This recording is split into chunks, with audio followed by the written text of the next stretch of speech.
Hello everyone. मेरा नाम है रिडम बेलिक और आप देख रहे हैं बेलिक रोबोटिक। तो भाइयों, आज की वीडियो का टॉपिक टाइम कॉम्प्लेक्सिटी और बिगो। तो यार ये इंट्रोडक्टरी वीडियो है, ठीक है। इसमें हम बस थोड़ा समझेंगे भाई टाइम कॉम्प्लेक्सिटी क्या होता है, बिगो क्या होता है। अगली वीडियो में हम देखेंगे बिगो कैसे कैलकुलेट करते हैं, क्या क्या मतलब बिगो कैसे कैलकुलेट करेंगे, बिग ओमेगा कैसे करेंगे, इन दोनों में डिफरेंस क्या है, small omega small big O में क्या डिफरेंस है। तो हर एक चीज़ हम डिस्कस करेंगे नेक्स्ट वीडियो में। ये हमारा इंट्रोडक्टरी वीडियो है। अगली वीडियो हमारा थोड़ा डीप में होगी और उसकी अगली वीडियो में हम खत्म करेंगे। तो ये 3 वीडियो का टॉपिक है टाइम कॉम्प्लेक्सिटी। तो विदाउट किसी बकचोदी के वीडियो स्टार्ट करते हैं।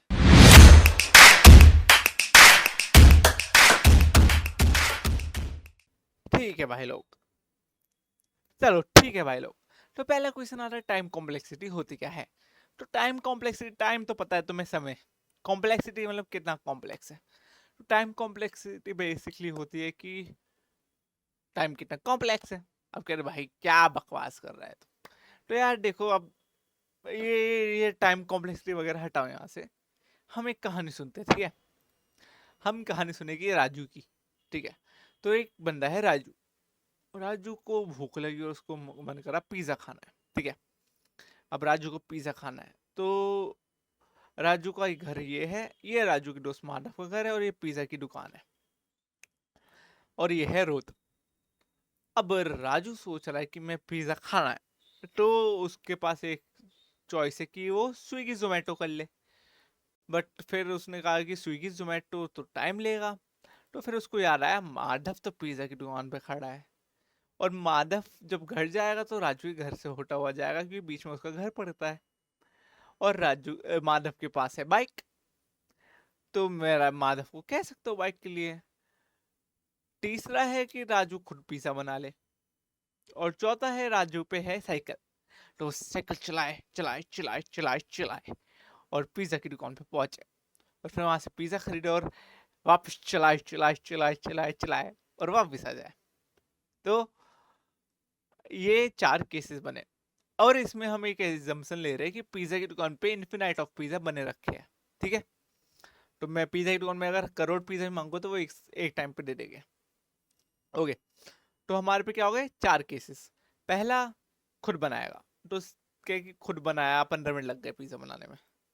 दूसरा, स्विगी जोमेटो करा, 45 मिनट्स ले लिया, स्विगी लेते ही है, ठीक है, 50 मिनट। तो माधव माधव पिज्जा की दुकान पे खड़ा है तो उसको घर पे मोटरसाइकिल से आने में 25 मिनट लग गए, ठीक है।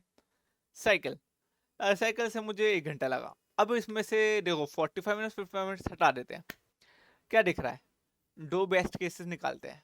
क्योंकि टाइम कॉम्प्लेक्सिटी क्या है, टाइम कॉम्प्लेक्सिटी होती है कि हम सबसे अच्छा एल्गो ले। चलो इनको एल्गो बना देना, एल्गो 1, एल्गो 2, एल्गो 3, एल्गो 4। ये 4 एल्गोरिदम है। अब टाइम कॉम्प्लेक्सिटी का देखो बेसिक चीज क्या होती है भाई। टाइम कॉम्प्लेक्सिटी हमें बताता है कौन सा बेस्ट एल्गो है जो सबसे कम टाइम लेता है, ठीक है। तो यहाँ पे मुझे दिख रहा है एल्गो 1 और एल्गो 3 सबसे कम टाइम ले रहा है। तो टाइम कॉम्प्लेक्सिटी सबसे कम किसकी है, एल्गो 1 और एल्गो 3 की। तो अब लेते हैं। अब देखो एल्गो 1 ये वाला, राजू खुद पिज्जा बना रहा है। एल्गो 3 माधव पिज्जा ला रहा है। अब एक पिज्जा की बात करेंगे। तो देखो n × 15, n है नंबर ऑफ इनपुट, ठीक है। अब मतलब क्योंकि अब वो राजू खुद पिज्जा बनाएगा, एक पिज्जा बनाने में 15 मिनट लगे, तो एन पिज्जा बनाने में कितने लगे, n × 15। गुड।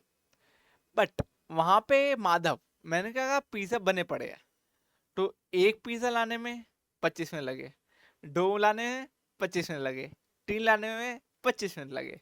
तो हम इसे लिख सकते हैं n⁻0 क्योंकि किसी की पावर 0 कर दो तो वो 1 हो जाता है, राइट। चलो अब यहाँ यहाँ पे अगर हम एक पिज्जा को डालेंगे तो देखो, आ, हाँ, तो 1 × 15 क्या आएगा, 15। बट अगर 1 × 25 करेंगे तो 25 आएगा। अब तुम कहोगे यार टाइम कॉम्प्लेक्सिटी है राजू के खुद पिज्जा बनाने की, तो ये सबसे बेस्ट एल्गोरिदम है। पर मैं कहूँगा रुको भाई रुको, यहाँ पे है कैच। सोचो सोचो, कुछ लोग समझ गए होंगे, जो नहीं समझे हम बात करते हैं। चलो आगे। अब सोचो यार, राजू ने कहा कि मैं तो हाउस पार्टी करूंगा, मुझे बुलाने छप्पड़ फाड़ के लोग, मुझे चाहिए 100 पिज्जा। अब एल्गो 1 है जो हमारा, 15 मिनट लगते हैं 100 पिज्जा को 15 से मल्टीप्लाई करेंगे, तो क्या आंसर आएगा? 1500 मिनट। और अगर मैं माधव वाला लूंगा तो 1500 इंटू, सॉरी 100 इंटू की power 0 that is 1 and two 25 minute. अब कौन सा बेस्ट एल्गोरिदम है? यहाँ तो पहले एल्गोरिदम जो माधव sorry, राजू वाला है वो तो फट गया। ये 1500 मिनट तो बहुत सारे होते हैं भाई, 25 मिनट तो कुछ नहीं होते। अब तुम कहो भाई ये क्या हुआ, कैसे हुआ? मतलब वहां तो हमें कुछ और दिख रहा था, यहाँ तो हमें कुछ और दिख रहा है। तो यहीं पे हम रूल आता है बिगो का। ठीक है, बिगो होता क्या है? तो बिगो कुछ नहीं होता। बिगो बताता है तुम्हें कि एक रन टाइम जब चलता है एल्गोरिदम का, तो उसमें जब हम इनपुट बढ़ाते हैं तो एल्गोरिदम का टाइम कैसे कैसे इंक्रीज होता है। मतलब अगर मैंने इनपुट बढ़ाया तो टाइम इंक्रीज हो रहा है, कम हो रहा है, या क्या हो रहा है? तो टाइम कॉम्प्लेक्सिटी हमारा क्या हो गया? टाइम कॉम्प्लेक्सिटी का मतलब है कि हमारा एक एल्गोरिदम, दो एल्गोरिदम में से कौन कम टाइम ले रहा है। अब टाइम कॉम्प्लेक्सिटी निकालने के लिए एक टूल आया बिगो। ऐसे बिगो की तरह होता है बिग ओमेगा, और ऐसे स्मॉल ओ स्मॉल ओमेगा। ये चारों को हम अगली वीडियो में पढ़ेंगे, अभी तुम बिगो समझो। ठीक है, बिगो। तो बिगो बस बताएगा तुम्हें कि अच्छा, इसका बिगो ये है, मतलब ये साइज के साथ, इनपुट साइज के साथ ऐसा काम कर रहा है। अलग अलग बिगो बताता है कि ये कैसा बिहेव करेगा। और अब देखो, बिगो एग्जैक्ट टाइम नहीं बताता, क्योंकि एग्जैक्ट टाइम को तुम बता भी नहीं सकते, क्योंकि अगर मैं अपने पीसी में कुछ चलाऊंगा और तुम अपने पीसी में सेम चीज चलाओगे तो अलग टाइम लेगा, फॉर द पीसी के स्पेक्स अलग अलग होते हैं। तो ये बिगो, बिगो मेगा और अलग अलग जो टूल्स है टाइम कॉम्प्लेक्सिटी के, वो हम बस यूज करते हैं, क्या बोलते हैं, दो एल्गोरिदम को कंपेयर करने के लिए। ठीक है, चलो देखते हैं। तो इस केस में देखो, हम कहेंगे ये n n number of input n depend करेगा। ठीक है, तो ये आ गया बिग ऑफ एन। बट यहाँ पे नंबर ऑफ इनपुट कुछ भी हो, ये 1 ही हो जाना है, तो ये हो गया बिग ऑफ 1। समझ में आ रहा है? नंबर ऑफ इनपुट पे डिपेंड कर रहा है कि कितने नंबर ऑफ इनपुट है, ये डायरेक्टली उस पर डिपेंड कर रहा है, तो ये आ गया बिग ऑफ एन। यहाँ पे नंबर ऑफ इनपुट पे डिपेंड नहीं कर रहा, तो ये हो गया बिग ऑफ 1, क्योंकि एन इंटू जीरो 1 हो जाता है, एन की पावर 0 जो भी है। करेक्ट? कोई भी कांस्टेंट टाइम होगा, ये तुम्हें याद रखना है, वो बिग ऑफ 1 हो जाएगा। अब तुम कहोगे सर इसमें कुछ समझ में नहीं आया। ठीक है, तो लेट्स से कोड लेते हैं। अब n equal to input print n, इसका बिगो क्या होगा? चलो बिगो भूल जाओ, क्या टाइम कॉम्प्लेक्सिटी आएगी इसकी? तो ये कौन सा केस है? ये माध्य वाला केस है।